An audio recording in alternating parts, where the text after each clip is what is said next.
You know that moment when you discover your husband's real estate investment was actually a down payment on his girlfriend's love nest? Yeah, me neither. Until last Tuesday when I found the mortgage papers tucked inside his business portfolio. I'm Astrid, 45 years old, owner of 3 successful boutiques in Greenwich, Connecticut, and apparently the proud wife of a man who thinks our $500,000 home is just my temporary housing arrangement. The whole delightful revelation started when Jasper stormed into our kitchen Tuesday morning, coffee still brewing, and announced with the dramatic flair of a soap opera villain, "Your time is up here, Astrid. I'm moving in with the other woman in this house." Not exactly the breakfast conversation I was expecting, but then again, 18 years of marriage to this man has taught me to expect the unexpected. What he didn't expect was my reaction, or rather, my complete lack of one. While he stood there, chest puffed out like a peacock in mid-display, waiting for tears, pleading, or at least some good old-fashioned female hysteria, I simply finished stirring my coffee and asked if he wanted his usual 2 sugars or if his new lifestyle required artificial sweeteners. The look of confusion on his face was absolutely priceless. Apparently, his dramatic exit speech hadn't accounted for a wife who treats life-altering announcements like weather reports. You see, what dear Jasper failed to realize is that running 3 successful boutiques in Connecticut's most affluent area requires a certain level of, let's call it, business acumen. The same skills that help me track inventory, manage cash flow, and negotiate with suppliers also come in handy when your husband starts making mysterious investment meetings that coincidentally align with his yoga instructor's schedule. Brooklyn, 28 years old, perky as a cheerleader, and apparently flexible in more ways than her yoga certification suggests. I'd been tracking his business expenses for months. Those weekend trips to scout new properties in the Hamptons? Funny how they always coincided with Brooklyn's Instagram posts from the exact same locations. The consultation fees he was paying to his business partner? Apparently, consulting on lingerie preferences requires a significant monthly retainer. And those late-night strategy sessions discussing market opportunities? Well, I suppose there's a market for everything. But here's where Tuesday morning got really interesting. After delivering his ultimatum with all the subtlety of a sledgehammer, Jasper expected me to pack my bags and slink away like some wounded animal. Instead, I calmly reached into my purse, pulled out the house keys, and placed them on our Italian marble countertop with the gentle precision of a chess master making her final move.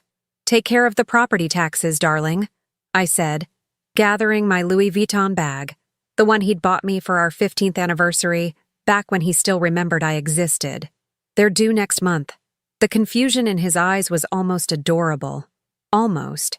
What Jasper didn't know, what he couldn't have possibly known because he'd been too busy consulting on his girlfriend's flexibility training, was that I'd spent the last 3 months doing my own kind of real estate research. While he was playing house with Brooklyn, I was playing a much more sophisticated game with our actual house. You see, 18 years ago, when we bought this place, young and stupidly in love, we'd structured the ownership through a joint LLC for tax purposes. Standard practice, really. Except Jasper had always left the boring paperwork stuff to me. He was the big picture guy, the visionary, the one who made grand gestures and dramatic announcements. I was just the detail-oriented wife who handled the tedious business of keeping our life running smoothly. Those tedious details, as it turns out, included being the managing member of our property LLC, which meant that while Jasper was busy making plans to install his 28-year-old girlfriend in our home, he'd forgotten one tiny detail. He couldn't actually kick me out of a house I legally controlled. But why spoil his surprise with boring legal facts when I could let him figure it out the fun way? I spent Tuesday afternoon at my flagship boutique in downtown Greenwich, helping customers and pretending this was just another ordinary day. Meanwhile, Jasper was presumably explaining to Brooklyn that their romantic nest was finally available for full-time occupancy. I could only imagine their celebration, perhaps some champagne, maybe a few selfies in what she thought was about to become their master bedroom. Definitely some planning about redecorating to suit her aesthetic preferences. What I was actually doing, between helping Mrs. Peterson find the perfect scarf and processing inventory for our fall collection, was making a few strategic phone calls to my attorney and my accountant. Amazing how quickly legal paperwork can be processed when you've been preparing for months and have all your documentation in perfect order. By Wednesday evening, Brooklyn had moved her belongings into my house. Her Instagram stories showed her unpacking boxes in our bedroom, arranging her essential oils on my vanity, and posing with Jasper in what she captioned as our forever home. The comments from her followers were exactly what you'd expect. Lots of heart-eye emojis and congratulations on her beautiful new place. Thursday morning, I drove past the house, my house, and saw Brooklyn's little Honda Civic parked in the driveway next to Jasper's BMW. She'd even put up new curtains in the living room windows. Cute. Very domestic. Very temporary. I spent Thursday quietly transferring the remaining assets from our joint accounts to my business accounts. Perfectly legal, considering they were funds I'd contributed from my boutique profits anyway. Jasper had always been generous about letting me handle our finances, which meant he had absolutely no idea how much money we actually had or where it came from. His contribution was his real estate developer salary. Mine was the steady income from 3 thriving businesses, plus the investment portfolio I'd been building for years. Friday morning brought the first phone call. Jasper sounding confused and slightly panicked, asking why his credit cards weren't working at the gas station. I explained in my sweetest voice that I'd simply consolidated our finances to avoid any confusion during his transition period. Wasn't I thoughtful? I even offered to send him a detailed spreadsheet showing exactly which accounts had been moved and why. The second phone call came Friday afternoon. This time, he was less confused and significantly more agitated, demanding to know why the electricity had been shut off at the house. I gently reminded him that utility bills, like property taxes, were now his responsibility as the primary occupant. After all, he'd made it quite clear that I no longer lived there. Brooklyn's Instagram stories from Friday evening showed her and Jasper eating takeout by candlelight, which she'd romantically captioned as camping in our new home. The poor girl had no idea she was about to experience a very different kind of adventure than she'd bargained for. Saturday morning brought what I like to call the Great Awakening, though not the spiritual kind Brooklyn was probably expecting from her yoga background. The phone started ringing at 7:30 a.m., and judging by Jasper's increasingly frantic tone, their romantic camping adventure had taken a decidedly unromantic turn. Astrid, what the hell is going on? There's a notice on the door about property taxes and some kind of lien. His voice had that wonderful pitch that happens when reality starts crashing into carefully constructed fantasies. I was sipping my perfectly brewed coffee from my temporary apartment downtown, a lovely 2-bedroom place I'd leased months ago under my business name, complete with a view of the harbor. "Oh, that," I said, examining my manicure with the casual interest of someone discussing the weather. I mentioned the property taxes were due, remember? Tuesday morning, right after your touching speech about my time being up. The silence on the other end was absolutely delicious. You could practically hear his brain trying to process information it had never bothered to learn. What Jasper discovered that Saturday, and what Brooklyn learned through a very educational crash course in real estate law, was that property taxes in Greenwich are substantial. When you own a $500,000 home in one of Connecticut's wealthiest towns, the annual tax bill tends to reflect that luxury. And when you've been letting your detail-oriented wife handle all those boring financial matters for 18 years, you might not realize exactly how substantial those taxes actually are. But here's where it gets really interesting. Remember those business investments Jasper had been making? Those weekend trips to the Hamptons? The consulting fees? The mysterious expenses that I'd been so carefully documenting? Well, it turns out that when you're spending money on your girlfriend's lifestyle while your wife handles the actual household expenses, you might not notice that those household expenses have been getting paid from a different source. For the past 6 months, while Jasper was busy investing in Brooklyn's happiness, I'd been quietly allowing our joint account, the one he monitored, the one he thought was handling our mortgage and property taxes, to maintain just enough balance to avoid triggering any overdraft notices. The actual bills? Those were being paid from my business accounts, which gave me complete documentation of exactly how much Jasper's midlife crisis was costing our household. Brooklyn's Instagram posts from Saturday showed a significant shift in tone. Gone were the romantic candlelit dinners and forever home captions. Instead, she posted a story featuring their breakfast of gas station coffee and convenience store pastries, with the notably less enthusiastic caption, "Roughing it while we sort out some paperwork." Sunday brought the next wave of educational opportunities. Jasper called at 6 a.m., which suggested he'd been up all night researching property law. "You can't just abandon the house and leave us responsible for everything," he shouted into the phone.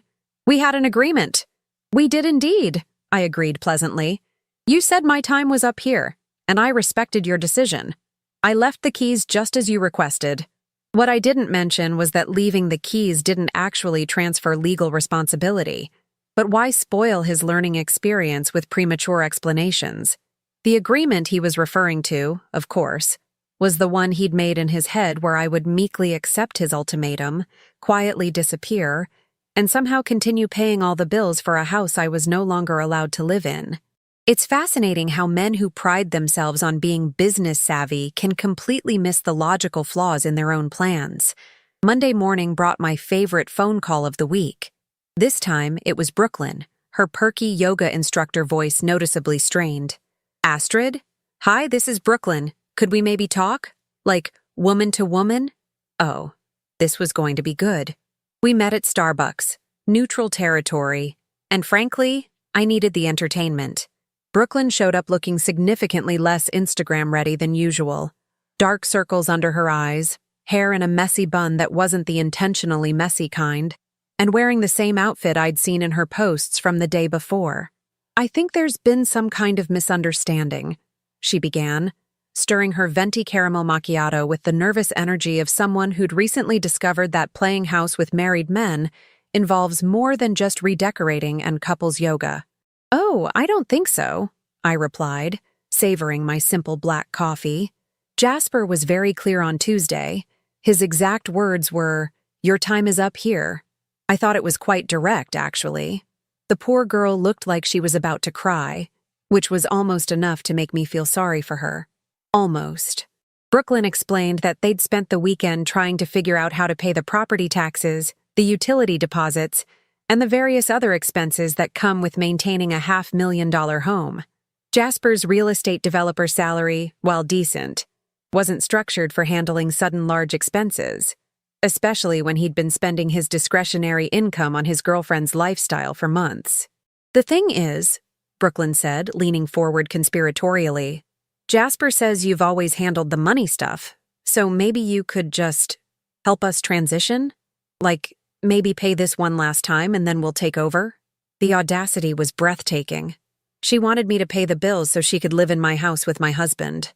I had to admire her optimism, even if her logic needed some work. "That's an interesting proposal," I said thoughtfully. "But I'm afraid I'm experiencing some cash flow issues of my own. You see, I recently had to lease a new apartment, and starting over at 45 is surprisingly expensive." What I didn't mention was that my cash flow issues were entirely voluntary and extremely temporary. Brooklyn's face fell as she realized that her plan A, convince the discarded wife to subsidize the new girlfriend's lifestyle, wasn't going to work. "But what are we supposed to do? Jasper says the house will go into foreclosure if we can't pay the taxes, and I just moved all my stuff in. Have you considered downsizing?" I suggested helpfully. "There are some lovely rental properties in the area, much more manageable for a young couple starting out." Brooklyn's expression suggested she was beginning to understand that her fairy tale ending might need some serious editing. Tuesday, exactly 1 week after Jasper's dramatic announcement, brought the phone call I'd been expecting. This time, his voice had moved beyond frustration into genuine panic. Tuesday's phone call was pure poetry. Jasper's voice had reached that particular octave that happens when reality starts dismantling carefully constructed delusions piece by piece. "Astrid, we need to talk. Seriously, Brooklyn found some papers in the house and we're confused about a few things." "Oh, the LLC documents?" I asked innocently, as if I hadn't been waiting for this exact conversation.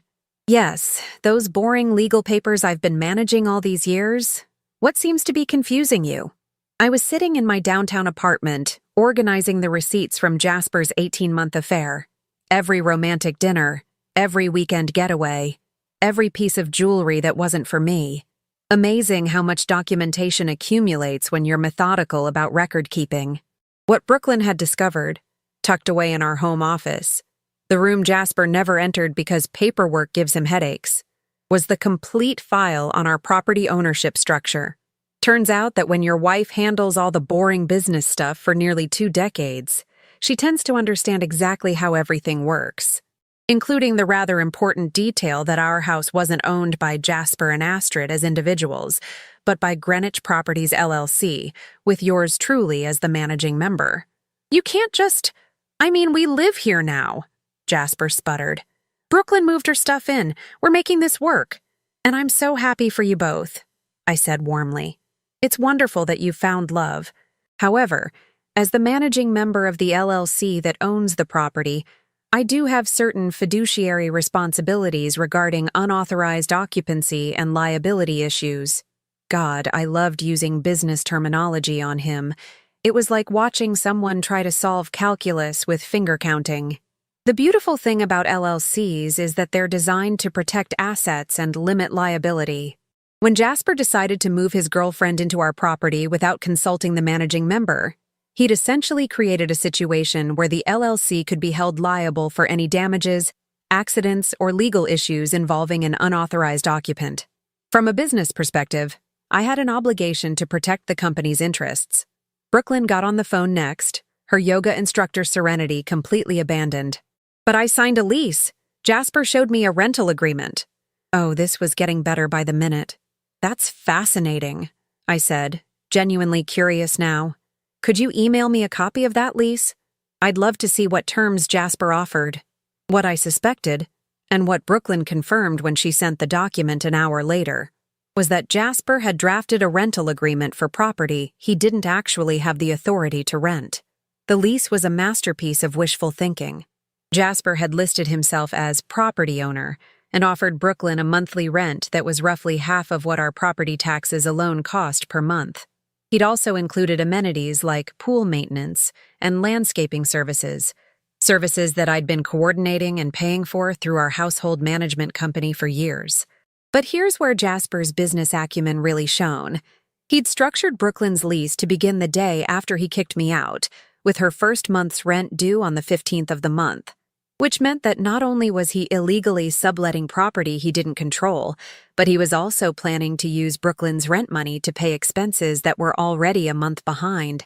Wednesday brought a visit from my attorney, Margaret Pierce, a shark in Armani who'd been handling my business legal matters for years. We met at my boutique after hours, spreading documents across my office like generals planning a campaign. This is actually more straightforward than I expected, Margaret said, reviewing the LLC paperwork and Jasper's improvised rental agreement. He's essentially squatting in property owned by your LLC and attempting to sublease it without authorization. From a legal standpoint, you have grounds for immediate eviction proceedings. How immediate are we talking? I asked, though I was already pretty sure I knew the answer. Connecticut law allows for expedited eviction in cases of unauthorized occupancy, especially when there's evidence of attempted fraud, which this rental agreement definitely qualifies as. We could have them out within 2 weeks, maybe sooner if we can demonstrate financial damages to the LLC. The financial damages were easy to document. I'd been tracking every expense related to Jasper's affair for months, and the numbers were impressive. The weekend getaways alone totaled more than our annual property taxes. Add in the restaurant bills, jewelry purchases, and Brooklyn's various gifts, and we were looking at a substantial sum that had been diverted from our household finances. But simple eviction seemed almost too easy. After 18 years of marriage, after watching Jasper dismiss my contributions while funding his girlfriend's lifestyle, after being told my time was up in my own home, I felt like the situation called for something more educational. What if we approached this differently? I asked Margaret. What if instead of evicting them, we treated this like the business transaction Jasper seems to think it is? Margaret's smile was absolutely predatory. I'm listening. Here's what most people don't understand about LLCs. They can buy and sell assets, including debt. Over the past few months, while Jasper was busy playing house, I'd been quietly purchasing some of his outstanding obligations. That expensive BMW he drove, the one he'd been making payments on for 3 years, I now owned the loan, having bought it from the original lender at a slight discount through my LLC. The country club membership he was so proud of, the one where he'd been taking Brooklyn for those romantic brunches. I'd recently acquired the outstanding balance on that account as well. Amazing how willing creditors are to sell debt when you approach them professionally with cash offers. But my favorite acquisition was the mortgage on the small condo Brooklyn had been renting before moving in with Jasper. She'd been struggling with payments. Yoga instruction apparently doesn't pay as well as one might hope, and had accumulated several months of arrears. When her landlord mentioned he was considering selling the property to recover his losses, I'd made him an offer that was difficult to refuse. "So let me understand this correctly," Margaret said, reviewing my documentation. "You now own Jasper's car loan, his club membership debt, and his girlfriend's former rental obligation?" "I prefer to think of it as diversifying the LLC's investment portfolio," I said. "Jasper always said I should be more aggressive with our business ventures." Thursday morning, I called Jasper with a proposition. "I've been thinking about our situation, and I believe I have a solution that could work for everyone involved." Thursday morning's phone call was the culmination of months of careful planning. I could practically hear Jasper's relief when I began with, "I've been thinking about our situation, and I believe I have a solution that could work for everyone." Poor man had no idea that my definition of everyone had some very specific limitations. "Thank God," he breathed into the phone. "Brooklyn's been crying for 2 days, and I just want to figure this out reasonably." Reasonably. After 18 years of marriage, after being told my time was up in my own home, after watching him spend our money on another woman's happiness, now he wanted to be reasonable. "I'm prepared to offer you both a legal pathway to remain in the house," I said, settling into my desk chair at the boutique with the satisfaction of someone about to deliver a perfectly crafted business proposal. "However, as the managing member of the LLC that owns the property, I do need to address some liability issues first." The first liability issue, I explained, was the unauthorized occupancy situation. Brooklyn was living in property owned by my LLC without proper lease agreements or insurance coverage. From a business perspective, this created significant exposure for the company. However, I was prepared to legitimize the arrangement through a formal rental contract. "That sounds perfect," Jasper said, and I could hear Brooklyn in the background asking what was happening. "What kind of rent are we talking about?" "Market rate for a $500,000 property in Greenwich," I replied cheerfully. "I've had it appraised recently, and comparable rentals in the area are running about $4,000 per month, plus utilities and maintenance fees." The silence on the other end was gratifying. "4,000?" Jasper's voice had returned to that higher pitch. "That's more than our mortgage payment was." "Was," I agreed. "But you're not dealing with a mortgage anymore. You're dealing with a rental property owned by an LLC that needs to generate appropriate returns for its stakeholders." What I didn't mention was that I'd had the property reappraised specifically for rental purposes, and $4,000 was actually on the conservative end of the market range. But here's where the conversation got really interesting. The second liability issue involved outstanding debts that could potentially attach to LLC assets. As the managing member, I had a fiduciary responsibility to protect company property from creditor claims, which brought us to some unfortunate discoveries I'd made regarding Jasper's financial obligations. "I'm afraid there are some outstanding items that need to be resolved before we can finalize any rental arrangements," I continued, opening the folder Margaret had prepared. "It seems your BMW loan has gone into arrears. 3 months behind, according to my information." "What? That's impossible. I've been making the payments automatically from our joint account." Oh, this was the moment I'd been waiting for.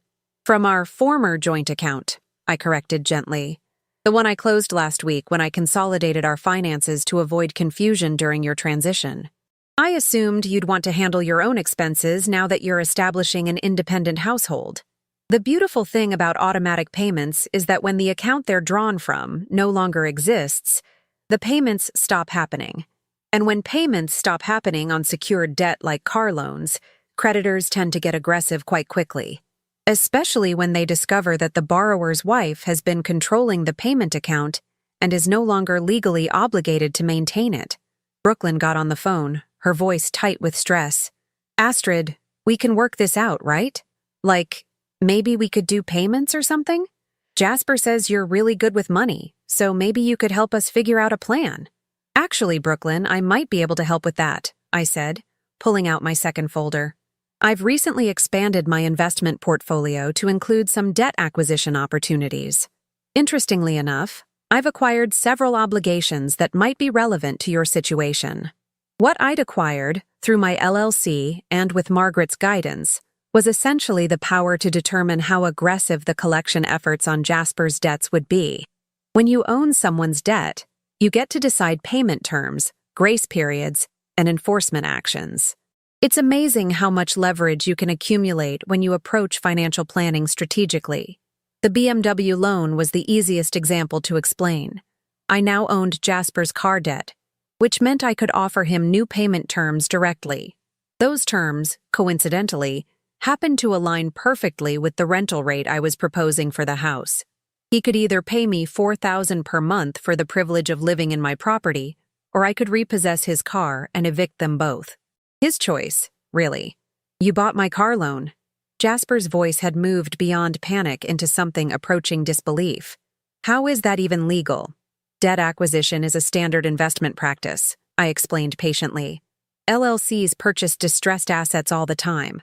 When creditors want to recover funds quickly, they'll often sell loans at a discount to investors who can collect more efficiently. What I didn't mention was how much I'd enjoyed the process of becoming his creditor. But the car loan was just the appetizer. The main course involved Brooklyn's former rental property, the cute little condo she'd been renting before moving in with my husband. The property owner had been struggling with her payment arrears and was facing foreclosure himself. When I'd approached him about purchasing the building, he'd been almost pathetically grateful. Brooklyn, sweetheart, I hope you maintained renter's insurance on your old place, I said, consulting my notes. Because technically you're still legally responsible for the remaining lease term. 8 more months, according to my records, at $1,500 per month. The sound Brooklyn made wasn't quite a gasp and wasn't quite a sob. It was the sound someone makes when they realize that their fairy tale romance is about to cost them $12,000 in obligations they'd forgotten about. But I moved out, she protested. Jasper said I didn't need to worry about that lease anymore. Jasper isn't a party to your rental agreement, I pointed out reasonably. And unfortunately, when you abandoned the property without proper notice, you remained liable for the full lease term. The previous owner was preparing to pursue collection, but when I purchased the building, I inherited that obligation along with the asset. What I was offering them was actually quite generous, from a certain perspective. Instead of pursuing separate collection actions on Jasper's car debt and Brooklyn's rental arrears, I was willing to consolidate everything into one simple arrangement. They could remain in the house, my house, for $4,000 per month, and I would consider their other debts satisfied as part of the rental agreement. This is insane, Jasper said, but his voice had lost its fight. You're basically blackmailing us into paying twice what the house is worth. I'm offering you a business solution to a complex financial situation, I corrected. You're welcome to explore other options, of course. I'm sure there are lovely rental properties available in your price range, though you might want to resolve the car situation first. It's difficult to apartment hunt without transportation. Friday morning brought their decision, delivered by Brooklyn in a voice that sounded like she'd been crying for hours. Friday morning's call came at exactly 8 a.m., Brooklyn's voice carrying the particular exhaustion that comes from spending all night realizing your romantic fairy tale was actually a financial nightmare. Astrid? We accept your terms. The $4,000 per month. All of it. Wonderful, I said, genuinely pleased. Margaret will have the rental agreements ready by Monday. You'll need first month's rent plus security deposit up front, of course. Standard business practice. What I didn't mention was that the security deposit for a property with a history of unauthorized occupancy was necessarily substantial. Another month's rent, plus damages coverage.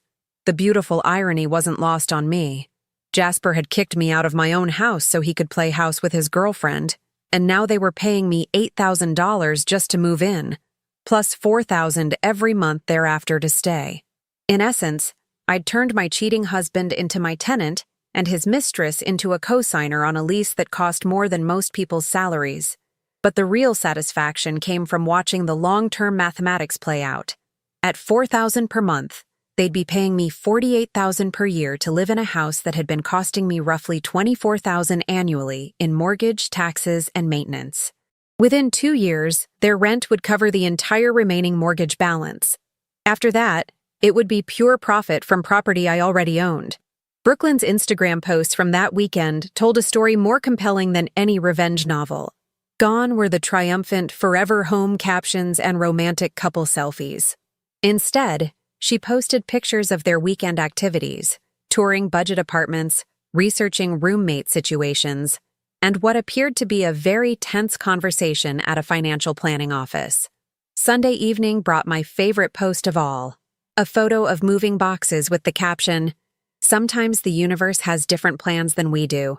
Grateful for the lessons." The comments were exactly what you'd expect. Friends asking what happened, offering spare bedrooms, and generally trying to piece together why her dream home situation had lasted exactly 2 weeks. Monday morning, they signed the lease agreement in Margaret's office.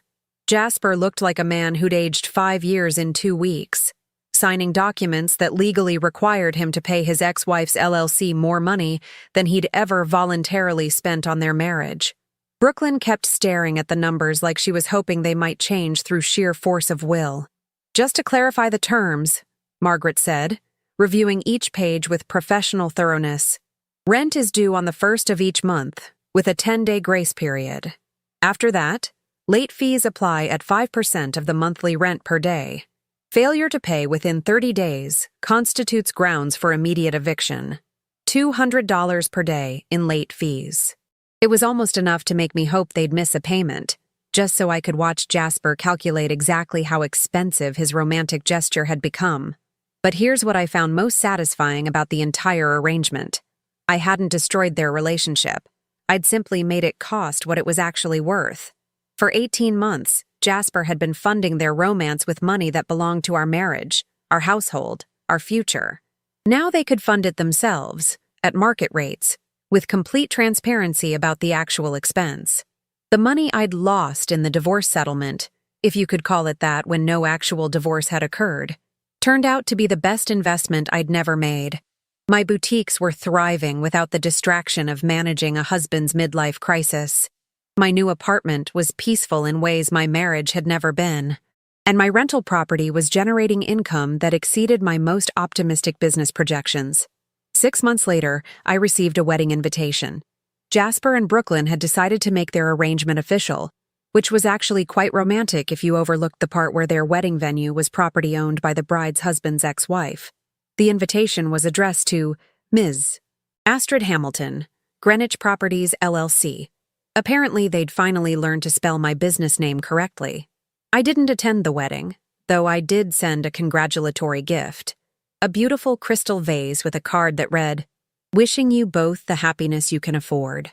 Margaret thought it was excessive, but I felt like the sentiment captured the spirit of our new relationship perfectly. The rental checks arrive promptly on the 1st of every month, deposited automatically into my LLC account. Sometimes I wonder if Jasper thinks about the irony when he writes them, paying rent to live in what used to be his own home, to a landlord who used to be his wife, for the privilege of being with a woman who cost him everything he'd built over 18 years of marriage. But mostly, I don't think about them at all. I'm too busy expanding my boutique chain, planning my next real estate acquisition, and enjoying the particular peace that comes from discovering you're much stronger than anyone, including yourself, ever imagined. And if you're wondering what happened to Brooklyn's yoga instructor career, well, let's just say it's difficult to maintain professional credibility when your personal life becomes the subject of Greenwich gossip circles. She's transitioned into retail management now, working at a lovely little store in the strip mall. I believe she's quite good with customer service, though I hear she's still learning to balance the register. The property taxes are due next month. I'm sure they'll handle it just fine.